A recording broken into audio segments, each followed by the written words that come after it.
Maisha yangu ni magumu sana na watoto watatu. Huyu hapa mwingine. Sina baba, sina mama, ni mtoto yatima. Ninakaa mjini kwa kuomba nipate kuwalisha watoto wangu. Kwa mkono naomba unisaidie sana. Nalala mazingira magumu, nalala nje na watoto wangu. Wewe unalala wapi? Nalala hapo kwa Koma Barazani.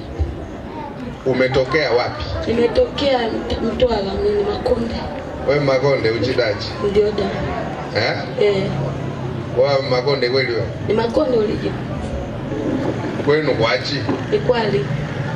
Ni Kwali. Ni Kwali? Uidicha gani bana? Nilikuja huko kutafuta maisha sababu au na watoto wakachoma moto kwa sababu ya kuiba. Tulikuwa tunaishi naye Nyakabungu. Mwaka gani huo? 2004. Nikusaidie nauli na hela kidogo urudi nyumbani. Niko tayari mko. Nimechoka na haya maisha. Umechoka na hayo maisha? Ndio. Na kwa kweli hayo maisha hapa Mwanza ni mabaya. Bora urudi kule nyumbani. Nikapambane. Ukapambane kule na ulee watoto. Ndio.